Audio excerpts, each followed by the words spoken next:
Biggest democratic exercise, India has announced that it will vote in national elections from the 19th of April, with the polls to be held over several weeks. The world's largest democracy, in which 198 million people are eligible to cast ballots. In India. Now, ahead of the big general elections that are slated to take place in the next 2 months, there are hectic negotiations which are presently underway on the political front. There's been some progress on the seat-sharing discussions amongst the opposition parties.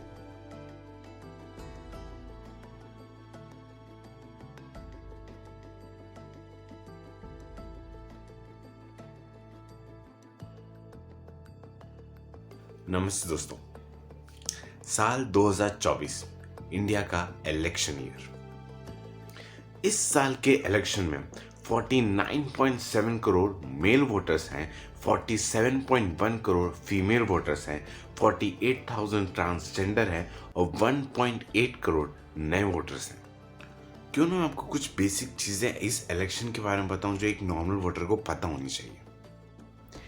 Election के process समझने से पहले क्यों ना मैं आपको Indian government के structure के बारे में आपको बताता हूँ। इंडियन कॉन्स्टिट्यूशन यानी भारत का संविधान फेडरल सिस्टम को फॉलो करता है।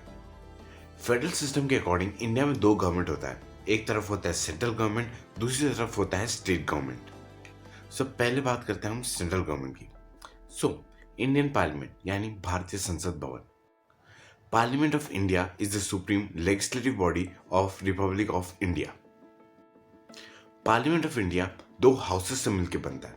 एक तरफ होता है राज्यसभा अपर हाउस, दूसरी तरफ Lok Sabha lower house. Parliament in 2 houses की मदद से लॉ बनाता है यानी कानून बनाता है, और लॉ पार्लियामेंट द्वारा पास होने के बाद प्रेसिडेंट द्वारा पूरे देश में ये कानून लागू किया जाता है। According to constitution of India, Rajya Sabha में टोटल 250 मेंबर आ सकते हैं, और करंट लॉ और प्रोविजन के हिसाब से करंटली इसमें 245 मेंबर्स हैं। और उसी तरह लोकसभा में 552 मेंबर आ सकते हैं, और करंटली इसमें 545 सीट्स हैं। और अभी मैं जो भी आपको मेंबर या सीट के बारे में बता रहा हूँ वो मैं पुराने पार्लियामेंट के अकॉर्डिंग बता रहा हूँ। और ये सारे मेंबर्स पार्लियामेंट में लॉ से रिलेटेड डिस्कशन करते हैं, और ये मीटिंग प्रेसिडेंट ऑफ इंडिया के अंडर होती है, जिनके पास ये राइट होता है इस मीटिंग को बुलाने और रद्द करने के लिए। तो अभी तक हमने बेसिकली समझ लिया कि पार्लियामेंट क्या होता है, पर हमारा मेन पॉइंट है कि पार्लियामेंट में जो ये मेंबर्स हैं ये इलेक्ट कैसे होते हैं। 3 टाइप के इलेक्शन होते हैं इंडिया में। पहला होता है लोकसभा इलेक्शन, दूसरा होता है राज्यसभा इलेक्शन, तीसरा होता है स्टेट असेंबली इलेक्शन। तो पहले बात करते हैं हम लोकसभा इलेक्शन के बारे में, जो हर 5 साल में आता है। और इन इलेक्शन में जो मेंबर्स जो खड़े होते हैं इनको डायरेक्टली वोटिंग करके भारत के लोगों द्वारा चुना जाता है। इन इलेक्शंस के लिए टोटल 545 सीट्स एलोकेट किया जाता है, जिसमें से 2 सीट एंग्लो इंडियन कम्युनिटी के लिए प्रेसिडेंट ऑफ इंडिया नॉमिनेट करता है, और बची हुई 543 सीट्स के लिए वोटिंग होती है। अब इन 543 सीट्स को भारत के अलग अलग स्टेट में डिवाइड किया जाता है, जिसमें हर एक स्टेट को नंबर ऑफ सीट एलोकेट किया जाता है, और हर एक सीट का लोकसभा सीट फिक्स होता है। अगर मैं 2019 के इलेक्शन की बात करूं तो उसमें उत्तर प्रदेश को 80 सीट थे और दिल्ली के 7 सीट, क्योंकि उत्तर प्रदेश का जो पॉपुलेशन है वो सारे स्टेट से ज़्यादा है। अब हर एक सीट के लिए एक मेंबर खड़ा होता है जो एक पार्टी को बिलोंग करता है। वोटिंग होने के बाद जो भी पार्टी 50% ज़्यादा सीट जीत जाती है उनकी गवर्नमेंट बन जाती है। उसके बाद जो विनिंग पार्टी के जो लीडर होते हैं उन्हें प्राइम मिनिस्टर के तौर पे अपॉइंट किया जाता है।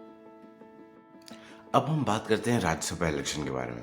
राज्यसभा का इलेक्शन लोकसभा के इलेक्शन से काफ़ी अलग होता है।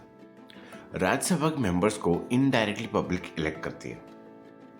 राज्यसभा के मेंबर्स को एमएलएस वोट करके चूज करते हैं, और बाकी 12 मेंबर्स को प्रेसिडेंट ऑफ इंडिया अपॉइंट करते हैं। कंडीशन ये है कि इन 12 मेंबर्स को आर्ट्स, लिटरेचर या इन सोशल सर्विस में एक्सपीरियंस होना चाहिए।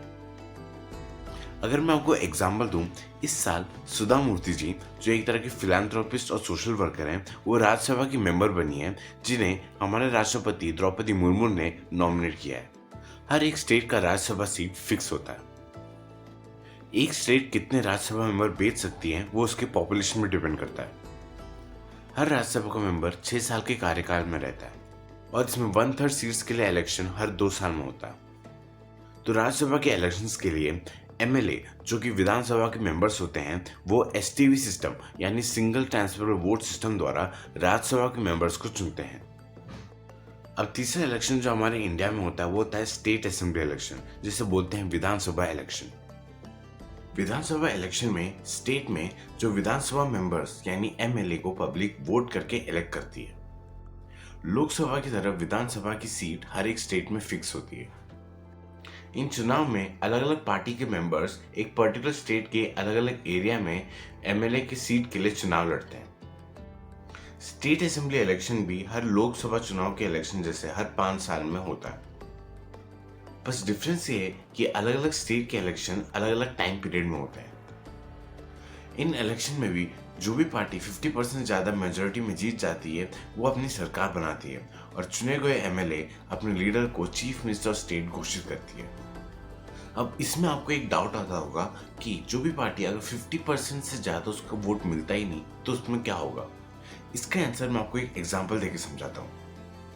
2013 के दिल्ली के विधानसभा इलेक्शन में जिसमें टोटल 70 सीट्स हैं, उसमें 3 मेजर पार्टी बीजेपी ने 31 सीट्स जीती थी, आम आदमी पार्टी ने 28 सीट्स जीती थी और कांग्रेस ने 8 सीट जीती थी।